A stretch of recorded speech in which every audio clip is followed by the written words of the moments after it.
gonna crash. Wait, hold on. Are we live? Okay, cool. Yes, we are live. Hi, everyone.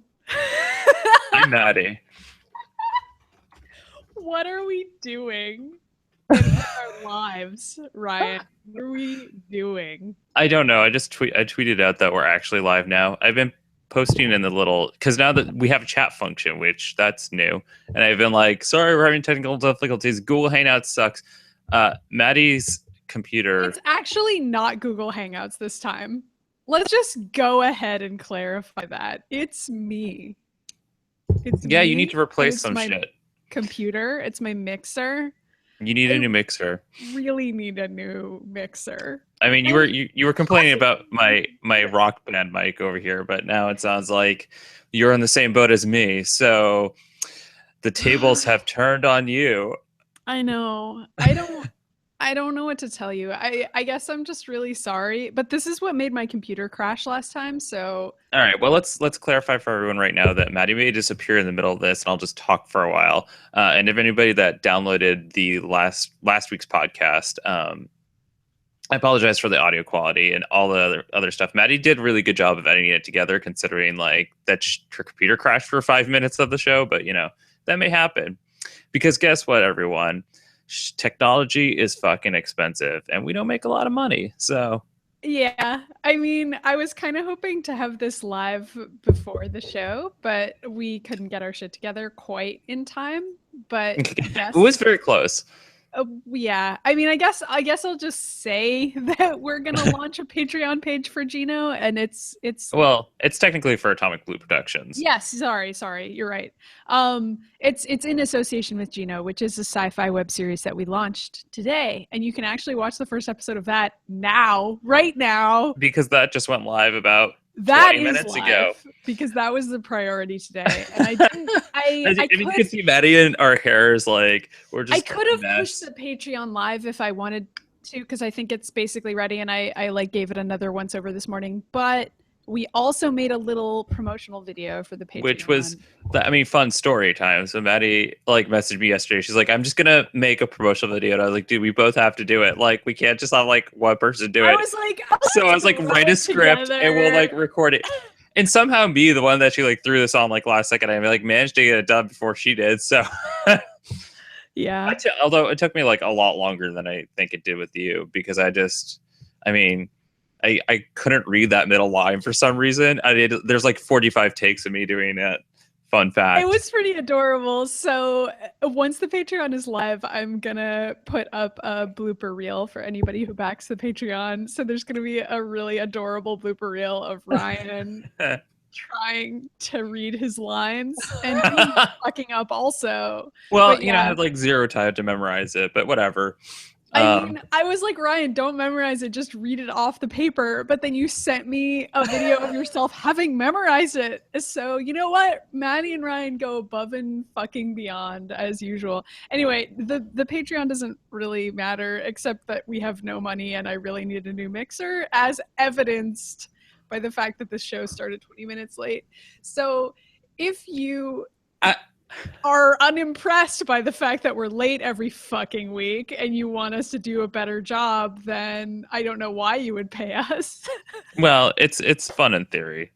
So listen, GENO is hopefully something that you really enjoy.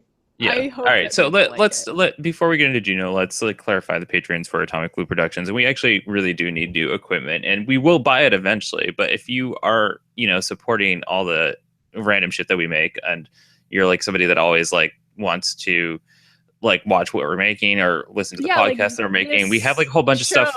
I know, for example, but we have other stuff we want to make too, and we have like a pretty solid team of friends that have been with us for like 10 years doing this shit, and like it'd be cool if we could like pay them in some way, or like more importantly that we get like better camera equipment and microphones and audio equipment. Maddy needs a new mixer, she stated. So and I've been tweeting about this a little bit, but Mary Ellen and I really want to try to start a podcast together. And I'm going to be starting another show too, because I took down the Follow the Sun vlog because I'm sort of taking a new direction with it, where it's going to be on Atomic Blue, but it's not going to be a vlog anymore. So You know, like we have lots of stuff. And as you'll see in the Patreon video, we also have like 5,000 scripts that Maddy and I have written. So yeah. Maddy wasn't expecting me to break those out. I like pulled out the bit. I was like, horrible. That's a really fun part of the video that people can enjoy. Yeah. But like, I mean, that's what it's really for, because we're not planning on making money off your, like, you know, and I don't mean like Insomniacs in the morning. On Atomic Blue Productions, we are not registered to be a Google partner, because I don't want to deal with that. Well, I mean, this is for fun. Like, it's not a job, you know. $7 from one view or 1,000 views or whatever the heck it is. It's really BS. Yeah, so we'll be posting the Patreon information on all of our social media. And more importantly, GENO came out today, which is a project that we've been working on for like since February. Well, actually, technically, it's been like 15 years, but like the production of the actual pilot has been going on since February. And it's really great because, you know, in total, the show is maybe like 10 minutes long.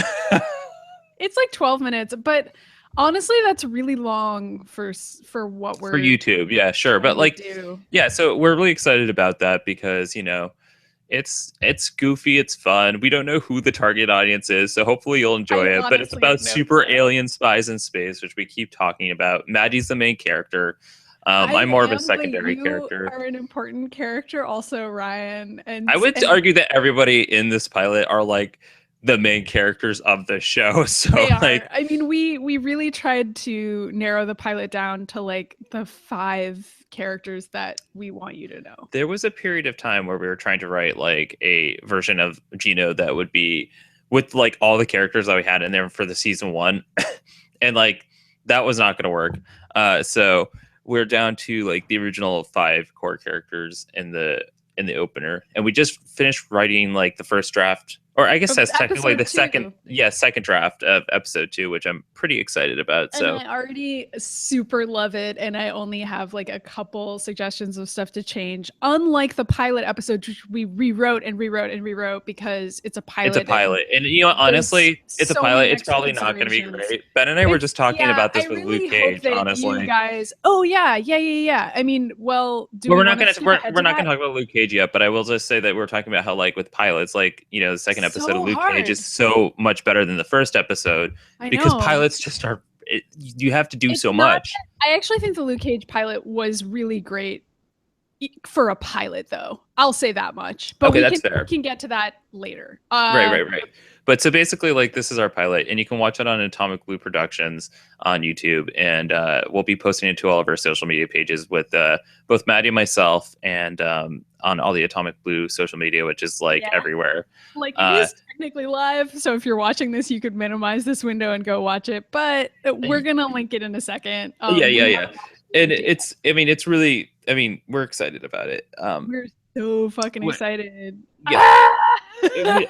We did a lot of promotions like leading up to this, and Maddy and I have been like all about it. It's been a very weird week for me. I'm doing a lot of different things now. Ryan's super busy, and I'm the one who was like, let's make character posters. Let's make a Patreon page. Well, it was nice that you took the head on that because I didn't have the time this time. Really busy. And like, I'm sort of just like in a really weird position in life right now. So like, I appreciate that you're taking that on right now. It's totally fine. It's like we always say, you know, when one of us is unable to do something, the other one like, yeah, pretty much. So we've been doing a lot of that. And do you want to talk about Night of Nightmares real quick? Yeah, let me talk about some of the stuff that's going on.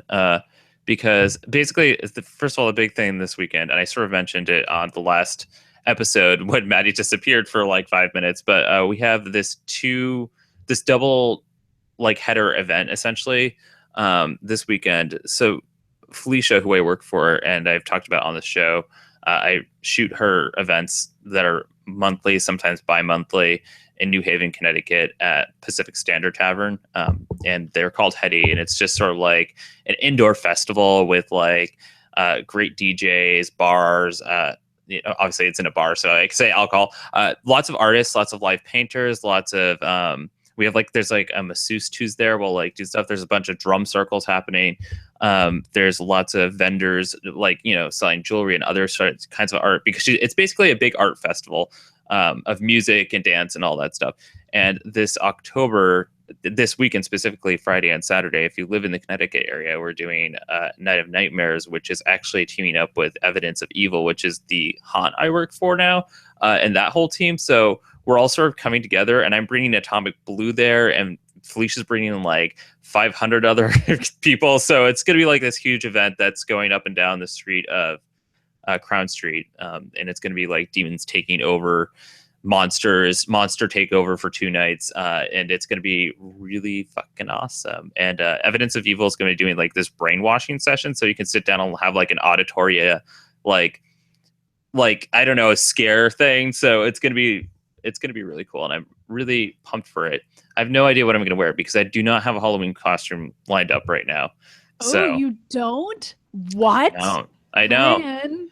It's almost Halloween. I know, right? Well, without you and I building haunted houses, I mean, and I'm not working for, I'm only doing a couple nights here this year because we're doing an off year. So it's like, it's a weird year, but I am enjoying it because I've been going to fairs and stuff and other haunts that I don't normally get to go to. So like, I'm enjoying October in its full like capacity that I have it in 10 years or so, which is really cool. I have a suggestion for you for a costume, which is, have you seen that there are all of these evil clown sightings? Yeah, we were talking about that. Have you seen this? We think it's a promotion for like Stephen King. We think it has to be. Oh yeah. That's a crazy idea. That would make me kind of relieved. So basically, you just want me to be a crazy clown. I would like it. Yeah, that was my suggestion. Maddie would Maddie's like, I would like it if you would just dress up as a psychotic clown and kill people. This was like way back when we were kids. Ryan had a character that he invented called Psycho Clown, which is really just a commentary on our own mental diagnoses and like when we were teenagers. But this was like before the Joker was a cool. I mean, he was always cool, but this was before the fandom around the Joker was huge. We were into Psycho Clowns before it was cool, guys. Yeah, so we had a haunted house that I was always a clown in for a long time. Yeah, you were a clown over and over. And actually, I was a clown once. Do you remember that? But that wasn't for a haunted house. You were just a clown randomly at some point. For Halloween. That was the year that we're like, it's Halloween. And like, we literally had no plans. And I think we went to like Pizza Hut in costume. That was the year that you and I drove down Steph's street in the suburbs blasting Monster Mash and something like that, or This Is Halloween from Nightmare Before Christmas, and a mom. I think it was the Addams Family theme because there was like the snapping going on. I know for blasting music, and we were like, these are Halloween tunes, but we were like being really, really bratty. No, they like really bad. They were really bad, and I like turned it up more, which is sort of like the reaction that I would still have now. And we were assholes, kind of.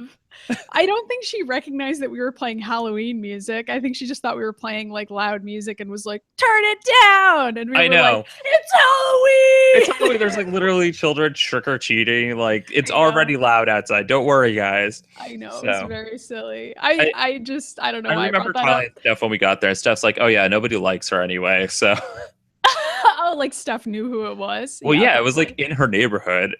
Listen, I would assume she would. I don't know why I brought up this story. Your car caught on fire. I like how we're supposed to move on to workout tips, but I genuinely want to know what's going on with you, Ryan. Yeah, I was driving to one of the fairs I wanted to go to because Foreigner was playing there, and I was like, you know what, I should go because like, what? That's awesome. Yeah, well, I didn't see them because I got to like the town border of where this fair was. It was the Durham Fair, and it was already no. That time where it happened, like the cars were backed up all the way to the Middletown line. So I was like, dude, it's going to take me like an hour to even get I'm going to miss the show. So I was like, whatever. So I just turned around. I'm like, it is not worth it to get. Yeah. And I'll go to a fair is a fair. I don't care that like this is like the fair everybody in Connecticut goes to. I mean, like, it's like everybody runs the Big E, which is a great fair. But like when there's a million people there, you don't want to be there. So I turned the car around and I go, well, I'll go pick some shit up for Lyra, I'll go to Petco, whatever. And like, as I'm at the stoplight, I noticed that my like engine is smoking. Oh my God. This is scary. It was really scary. So I was like, shit. So like, first I did that thing where like I turned the heat on and blasted towards me so some of the heat can come off the engine. And like that didn't really help, so I just turned off the car and put on my like my blinkers to your say hazards. that Your double blinkers. And so then this guy pulls up next to me. I didn't tell you about this part, but Steph thinks is hilarious because like this guy fucking like pulls up next to me. He's like, hey, did you know that your engine is smoking? And I was like, yeah, I just turned off my car because I already have my hazards on. I was like, yeah, I'm you gonna... have your hazards on. You've turned off your car. You've pulled over, and he's like, hey. Yeah, he's like, hey, I have something to tell you. And so, I'm like, yeah, I'm gonna turn the car back on. I'm gonna like turn it around the corner so I can get out of the intersection and see if I can get away. He's like, well, I just want to let you know that your car was like maybe on fire and like could explode. And it's like, I'm like, thanks, guy. Thanks for letting me know. And I was like, yeah, I'm gonna try and move it. And so I go to talk to him some more, and he just ignores me. And I was like, why did you roll up to let me know that my car was smoking? Like, it's like obviously like I know. Yeah. The car is off. Were you the like, hazards hey, are do you have any idea what it might to my be? life here? Like, are you gonna actually convey any meaningful information? Right, like, are you gonna help me out, or are you just gonna say, hey, I noticed your car's on fire. Anyway, have a nice day. It's like, thanks. Like, I mean, seriously. Like, Thanks so a lot. I did get it back, and I got it to a side street to where I turned it off again and like opened up the hood to look at things, and it wasn't on fire, and I couldn't see where the smoke had been coming from. So I shut the hood. Scary. I know. So and I was really close to home, so I was like, I go turn the key, and I'm like, please do not explode. Like I was like, this might be the end of my life right here. And I turn it on. I'm like, I drive it, and I get it right back to my house, park it, and Bennett ended up refilling the radiator, or not the radiator, the coolant, which there was none anymore, and it's because the radiator had cracked, and like we had talked to the guy, our mechanic, and he was like, this really isn't like something you can prevent. It just happens over time, like with age, and you have a car that's over 10 years old, and you just like barely replaced anything, honestly, like except the core essentials. So it is gonna have that, but So wait, are you replacing whatever that is? You know what? Yeah, I already replaced it. It was a huge slam on my savings. We're not going to talk about that, but I know it's at that point where I'm like, all right, so now that I'm doing massive, like expensive repairs to my car, it's going to be that time to start looking at new cars, like not like used cars or whatever, but like yeah, because this like one is used car. It's like what my dad always told me is like when you start doing like massive repairs to your car, then like you need to like. Well, once the repairs are more than the car is worth. Yeah, exactly. And like, how much do we really think your car is worth? I know, right? So I mean, and it's been it's been great. It's better than my high school car, which was the Chevy Lumina, which always wouldn't start. Remember that? Yes, I do. Listen, let's do some workout tips because we'll keep going on forever and ever. That we're having today. All right. I'm just so late. I know. I'm just gonna say. We'll keep this short. I just was rewatching a bunch of the Billy Banks Tae-Bo videos, and like I know they're super goofy, but those were like some of the first cardio videos I ever did as a kid, and as a teenager, I should say. And they're still great. It's really easy cardio. It's not like you're doing actual Tae-Bo, but like he does a good job of like getting you pumped up and like doing really easy workout things that really at the end does get your heart up and going, which is good. I should check those out because I've never actually done those ones. He was like super famous in like the 80s and 90s. He's not anymore. Like he's like a piece. Like an artifact. Like every workout video that I ever recommend to anyone, I have to say the caveat of like, it's really corny. Like, is that just a universal truth of every workout video? Yes. Yeah, pretty much. It's just always somebody shouting at you like, move your arms, move your legs. I mean, that's what he's doing. But you can put like, it's like, as Maddy said, where you can sort of like put on your own music and then it's great. So you can mute it and you don't have to listen to them. That's what I always do. But yeah, usually you do have to listen to them at least the first time that you watch it. Anyway, I was gonna say jumping rope, which I've actually been doing a lot of lately. My jump rope was too long because I'm really short, and I realized that I could tie knots in it. Really obvious workout tip, but it worked. It's like rocking out while lifting weights right now. So I tied a bunch of knots in it, and now it's actually the right length. I still constantly hit the ceiling every time I'm jumping rope, but I don't know how to get around that. And Well, still you need a place that doesn't have a high ceiling, which does not. Or that does have a high ceiling, because I'm like. That's what I meant to say. Yeah. Yeah. Anyway, you actually need a place with a low ceiling and a moving fan on the ceiling. That's my recommendation. I was literally about to tell that story. I do have a fan in my living room, and I did once jump rope, and the fan was on, and the jump rope got caught in it. And Maddy just spun around for hours like a comical cartoon. The jump rope fucking did. And I was like, that's just gone. But luckily it didn't. Were you like trying to turn it off, but you couldn't get to it without getting whipped in the face? No.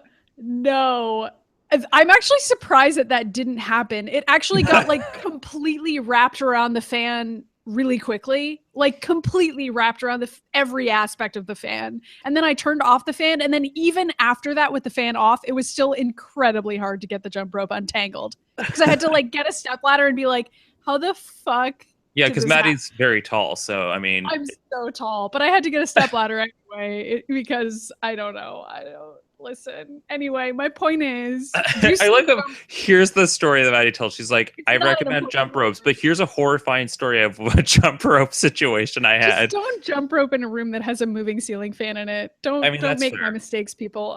But I like to do it in the middle of the day, like to break up doing work, or just randomly, or if I'm lifting weights in between lifting weights and stuff like that. Although I don't really do that often. I more just like randomly see the jump rope and I'm like, I should jump rope, and then I do.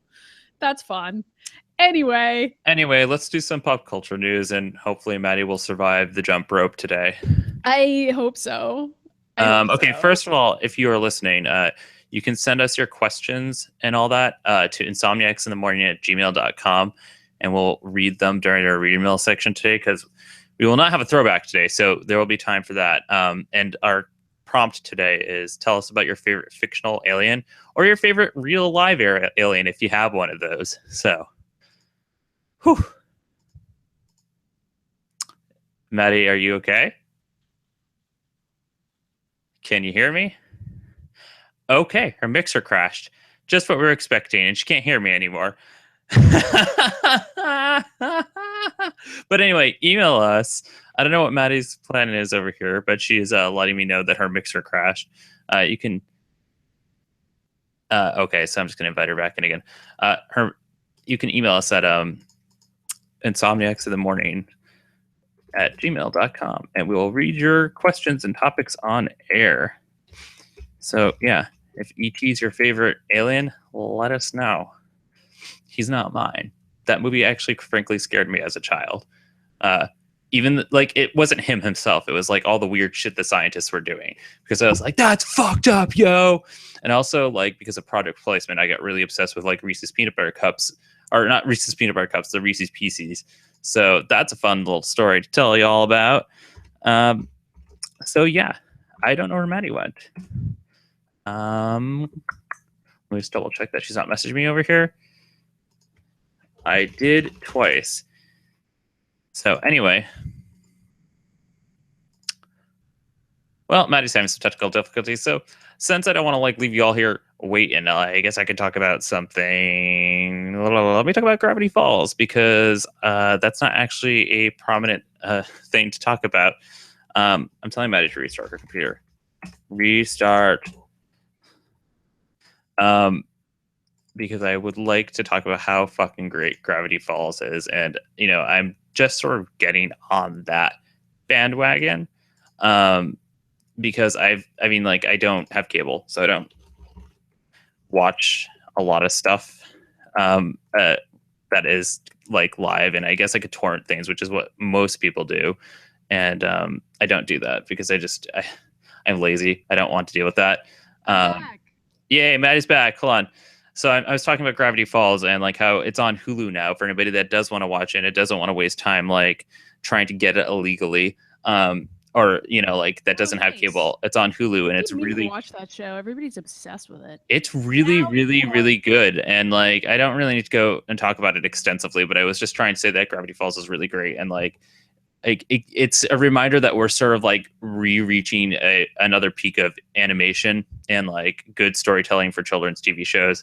and like, you know, I really love all the characters on there, and it's just really good. It's like, it's really well written and really well animated, and I'm a huge fan. So go watch it on Hulu. It's so good. And yeah, I like Grunkle Stan. He's my I was sort of toying with the idea of making a Grunkle Stan costume for Halloween this year.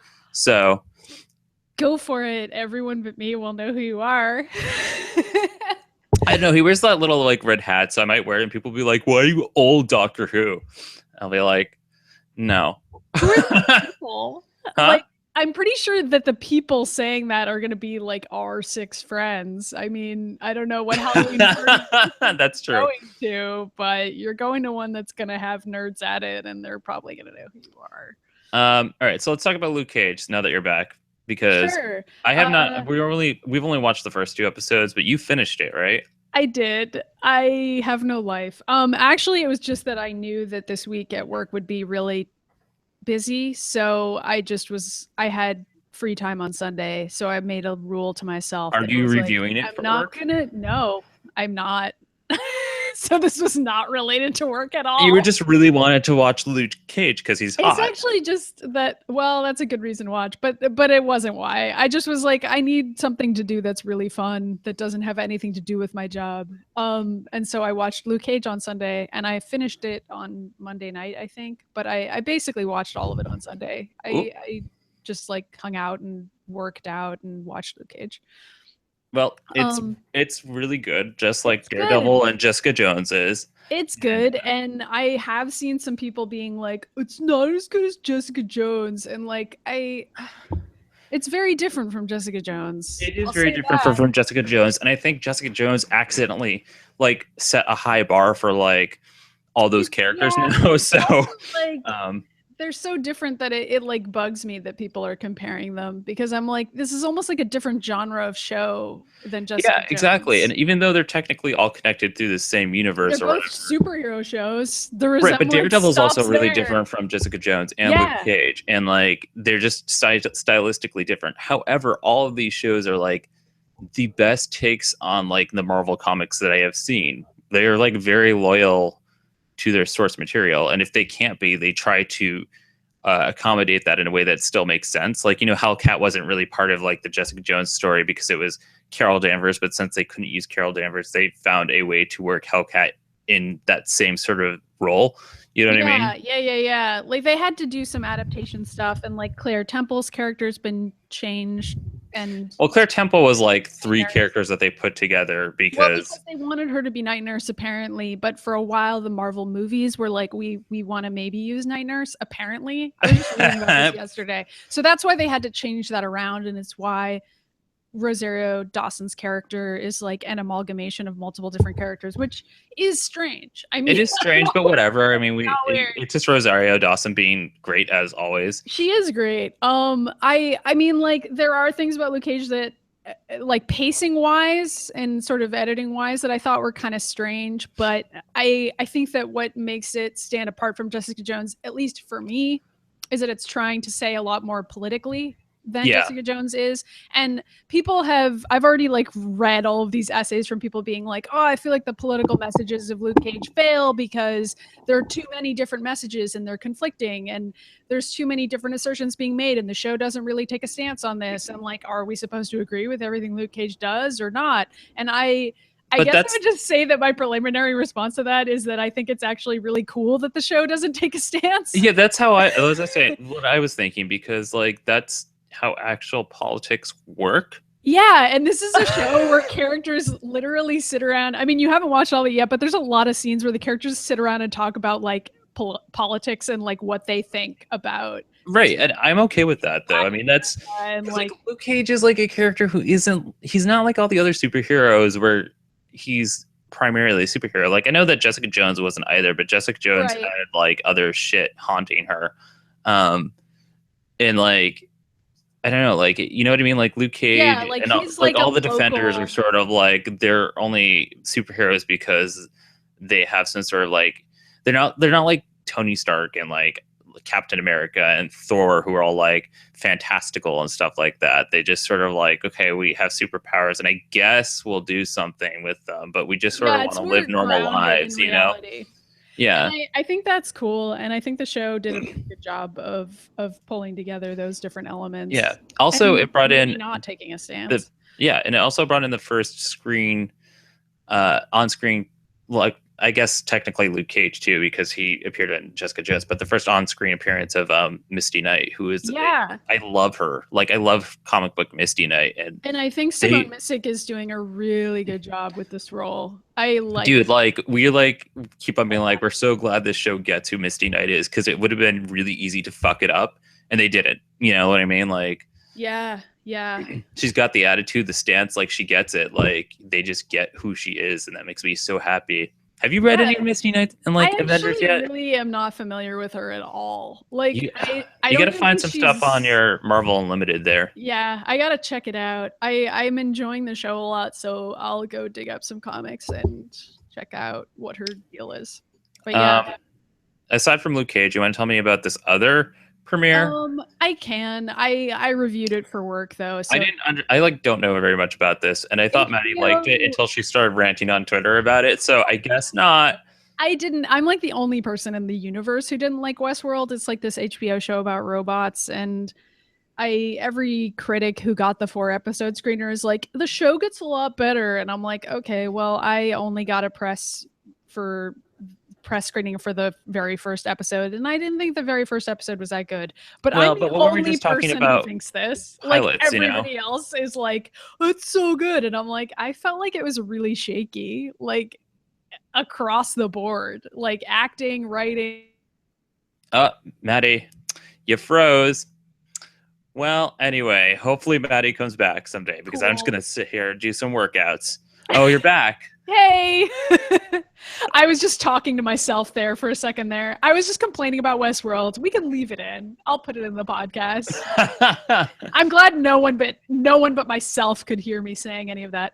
Yeah, anyway, cool. There's a review that I wrote that everybody already disagrees with. So well, that's usually how your reviews go, but you know.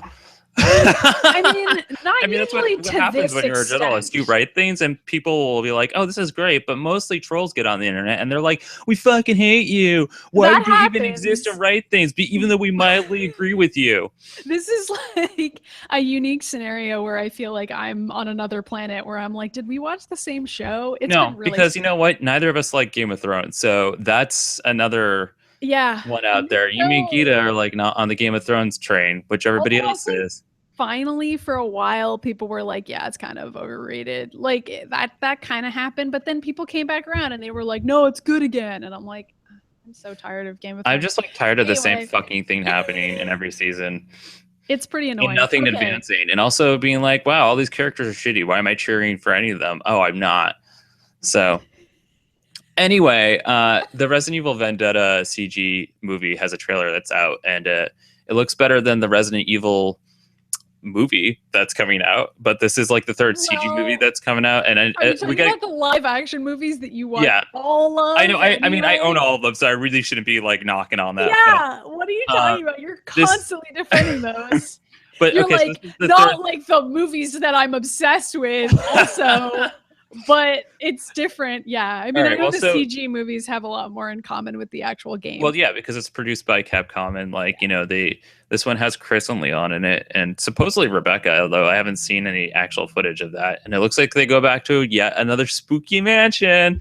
What? That's not something that's ever happened in Resident Evil. No, but you know what? I posted the trailer to it's so great too, because like the trailer is like them like both having PTSD, and then like there's like a piano playing, and then like there's like a eccentric bad guy in a mansion, and I'm like, I love Resident Evil when it does that. And there's like a weird monster standing there, and I posted it to Steph's wall. I'm like, this looks more like Resident Evil than Resident Evil 7 does at this point.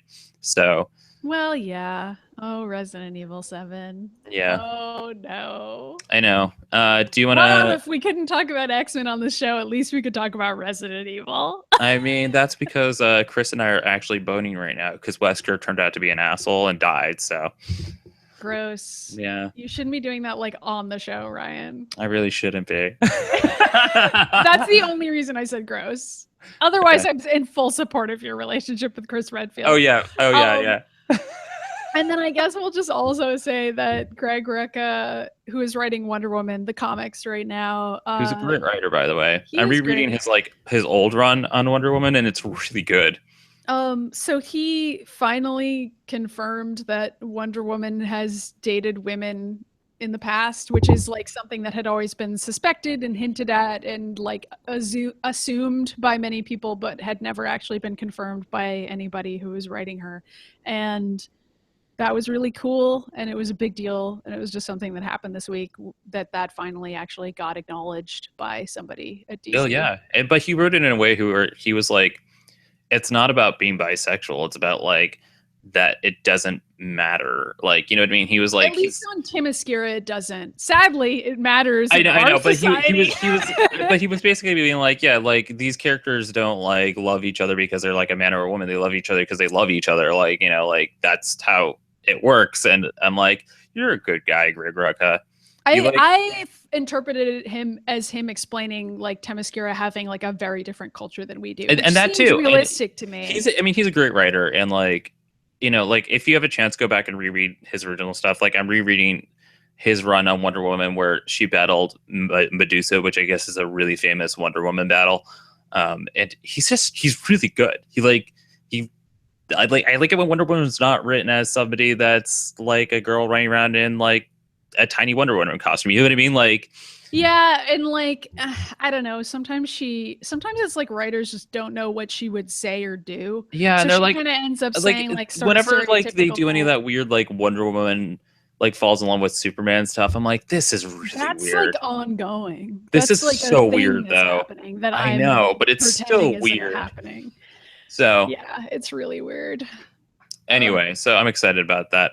Maybe we'll get Nightwing to come out next too, because a lot of the writers on Nightwing have been like just sort of like, yeah, Dick Travison's probably canceled. bisexual. Did that happen? Did the Nightwing book not? Look, I'm like reading in March somewhere right now, so I'm like 6 months behind. So probably. I have a bad feeling for you that it might have gotten pulled. You should just be like have bad feeling for me in general, because everything I'm reading right now is like crap, and like I hope it's getting better now, but like I don't know what's going on in comic book land, but it's like they're just trying to pump out as many titles as possible without actually like worrying about any kind of story happening. So, I mean, that's a problem.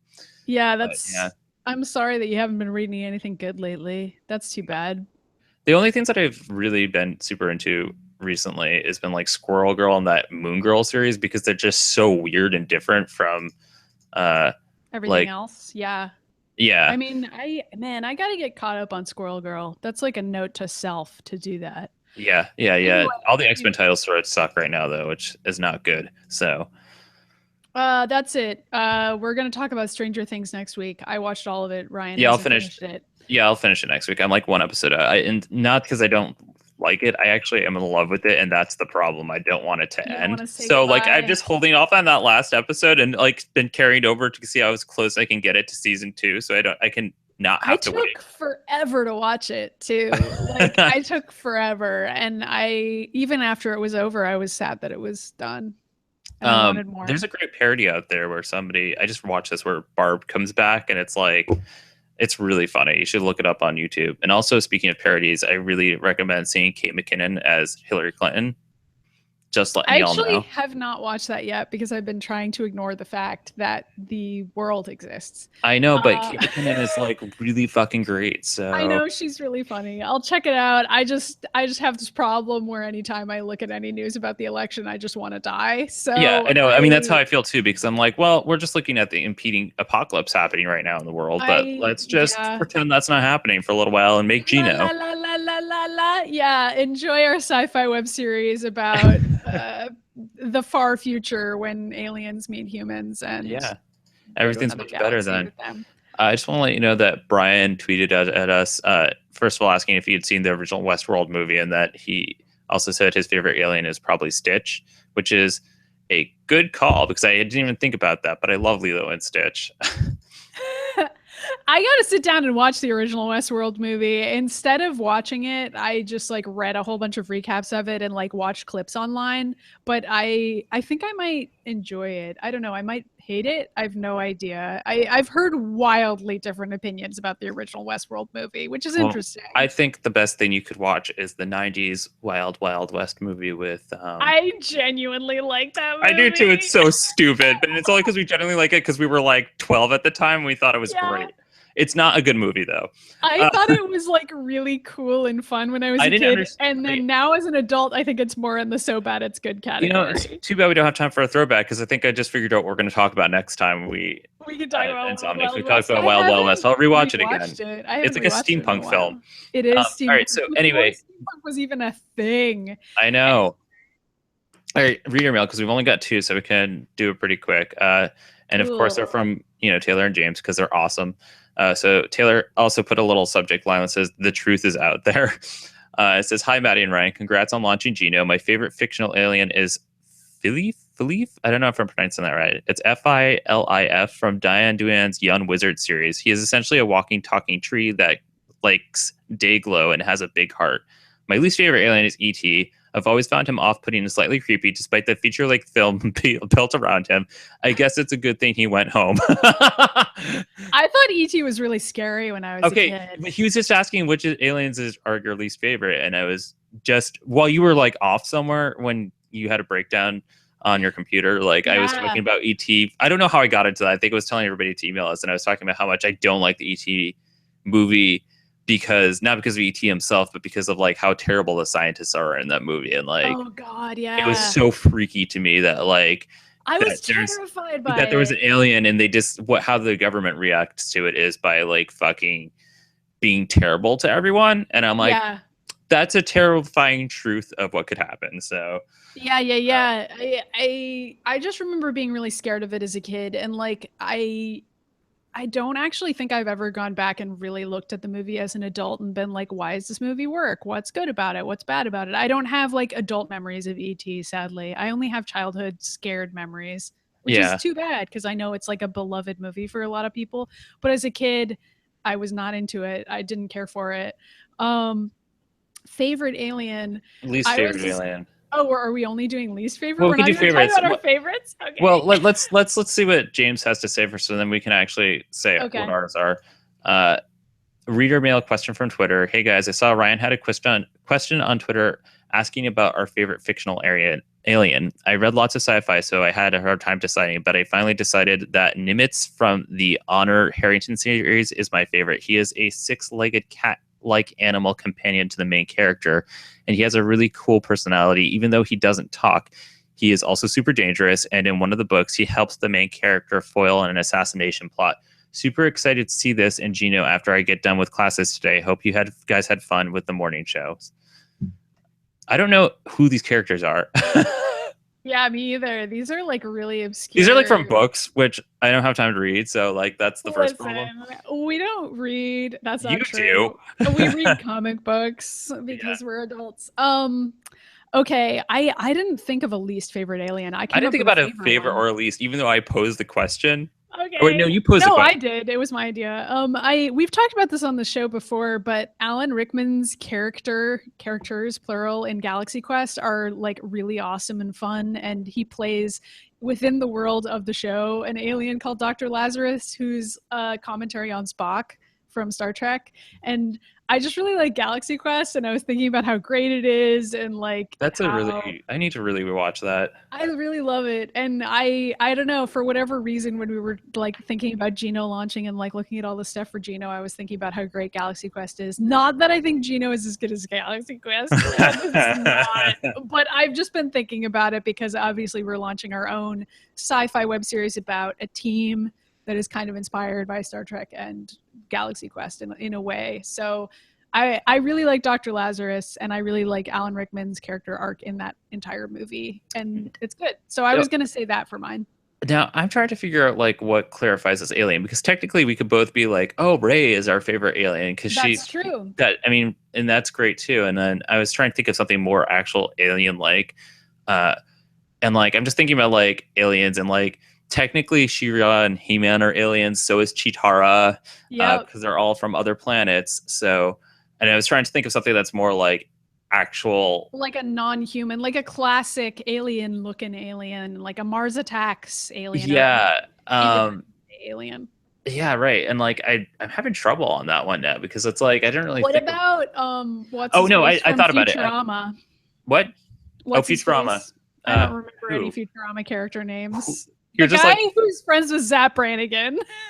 oh, Kif? Yeah. No, Ryan like, is the Futurama fan, not me. It's Leela. not obvious. Yeah, Leela's great. Leela is like, I love Leela. I love Leela. And the one that I was actually going to say is from Space Cases was yeah, obviously Space Cases. Yeah, well, because I really love that. What's her name? Susie, the one that turns out not to be imaginary, because she was like sort of the basis of like smart girls exist and they could be aliens, and then I built an entire character based on that idea. So yeah, that's so neat. That also has like 50,000 superpowers. So there's a lot of really cool aliens in fiction. Like mostly what this question taught me is that there are a lot. Yeah, that's what I mean, when I started thinking about it, because I was like, all right, let me think of something. And I looked up at like, you know, the remainder of the action figures I had because I've been getting rid of a lot of them. And I was like, you know, a lot of these are technically counted as aliens, like, you know, because the Sonic the Hedgehog characters come from Mobius. So that's also not from Earth. So, you know, basically anything that doesn't happen on Earth, like Transformers. That's also true. Aliens. Transformers are aliens. The Crane, like, you know, I didn't even really think about that. Like, I was just thinking about the traditional, like, Alien versus Predator, or like number 6 from Battlestar Galactica. There's a good one. Although number 6 is originally from, well, but then all of that takes place on other planets. Never mind. I don't know. Everyone's an alien on Battlestar, though, right? We're probably aliens. Let's just face that if reality. We make it to another planet, we will be. Well, maybe we were the aliens first, and I don't know. I just like coming up with shit now. You're right. You're right. No, that's a really common theory. Is that we're descended from aliens, but we won't address that on this show because I'm actually just a lizard person. Don't worry about it. With wings. Well, at last the truth comes out. Illuminati confirmed. Yeah, let's see some recipe. No, she didn't send anything because I forgot to message her and be like, we're doing the show this week, because we were just caught up in all the GENO stuff. But I know that she's having a tough time in life right now, so like, you know, once she's feeling a little bit better, I'm sure she'll send us some more. Chin up, watch GENO, have a laugh at our expense. Yeah, just make fun of us a whole bunch. Yeah, the only recipe I put these down, fucking goofballs. I know. The only recipe I put down that you know, like, because I did it recently, was the fake chicken Alfredo with ravioli and broccoli, which is exactly that's all it is. That's like I haven't made ravioli in ages. That's awesome. I love ravioli. Really good. Like sometimes, well, here's my thing. I go to the grocery store whenever like I need to procure dinner, and I go like every day. And I know a lot of people like shop and bake things in advance, which is good, but I usually just buy what's on sale. I look around. I'm like, what do I feel? And so I noticed the ravioli was there, and I was like, I haven't done that in a while. And I boiled that, and it's tough because you have to like make sure if you don't get it at the right time, then it's just completely ruined. Yeah, I know. It's not a Ryan Pagella friendly task. You got to really pay attention to what's going on. But like Lee would have been doing is I switch things up instead of working out consistently all day. I'm just doing it like while I cook, because it takes like half an hour to cook something anyway. So I'm like, all right, we'll do a half an hour of like, you know, like weights and all that. So I'm right there looking at the food now, as opposed to doing the Ryan Pagella thing where I'm like, I could also be doing 10 chores right now and writing a book. So yeah, I hear you. Well, I'll say that my mom gave me one of these spice grinders. It's for fresh spices. This is for the Spice Girls? Like what? It looks like it's like a little canister, and it's got a crank on the top. And do you like shake it to the left and then like shake it to the right? No, you don't shake it at all. That wouldn't help you at all. It's got blades. I've literally never used this thing in my life, but this week I remembered that I had it, and I was making a salad, and I was like, what if I chopped up this fresh parsley and these scallions for this salad in this spice grinder? That would be crazy. And I did it, and it was really, really easy, and it was so good. And I was like, why did I never use this thing ever before? So, that's really great. It was really great. But for some reason, it's reminded me of last night when Steph and I were playing Resident Evil Online, and her mom called her like 5 times and stuff. I was like, hold on, I'm gonna take this because it was like 10 at night. Yeah. And she goes, her mom's like, do you know where my rice cooker is? And Stuff's like, no, I have my own. And she's like, are you sure?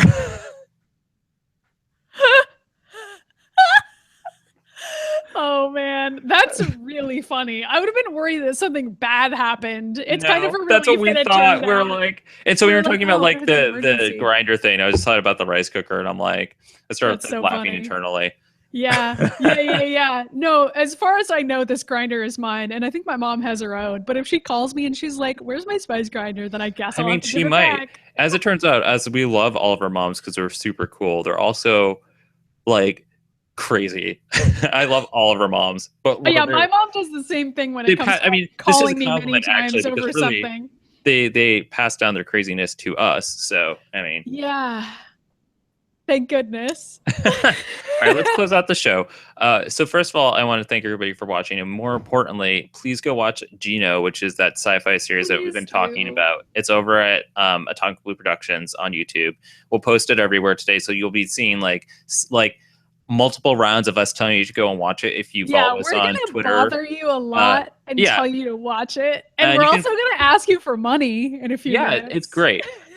And you can follow us on Twitter, which we'll be talking about it. And Maddy is Mitty Myers. And I am now just Ryan Fagella on Twitter because Maddy was like, because we were trying to get away from like those names that we had, which was like Yoshi and Samus. Both video game characters. Right. So we were trying to get away from that. And Maddy's like, dude, you need to just take your name because nobody will have your name. So that is something I've now done on all my handles everywhere. So my Ryan Facebook, my Twitter, Fagella. My Instagram, it's all just Ryan Fagella now as opposed to like it's me. Like I'm not even like posting anything controversial half the time. So you can follow us there. We'll be posting stuff there, and then also obviously on the Atomic Blue Productions pages, which is on Instagram, Facebook, Twitter, all that stuff. Tumblr. You can email us at insomniacsinthemorning@gmail.com. Send us questions. We'll read them on our air. You can subscribe to this channel, but also really more importantly, subscribe to our main channel, Atomic Blue Productions, because this is just a spinoff of that because for some reason we couldn't get Google Hangouts to work there. Although I bet it works now that they changed everything. That's probably true. Is that why we have a separate channel for the show? I didn't even remember. Remember it? Like it was a year ago. We could not get it to work, and I had you log in. You're like, dude, I don't know. I think Google Hangouts just sucks. I think it might be because Atomic Blue is like a creator. I don't fucking know. Guys, YouTube is ridiculous, and we are YouTubers, so we're allowed to say that. Yep. Whatever, YouTube. You're fucking crazy. Yeah, Google, get your shit together. I can't. I'm really sorry I was so late today, guys. I hope that you enjoy GENO and enjoy our well-organized Patreon page in a few minutes, and you'll understand why we were late, because that's the stuff that we were working on today. Exactly. And also, you can get the audio-only podcast of the show on iTunes and on our website, Atomic Blue Productions. Okay. That's it. We did it. We did it. Now we got to go promote for like the entire day. I know. Bye, Ryan. Goodbye. Thank you everyone for watching and dealing with our technical difficulties. And by which I mean our existence. Goodbye.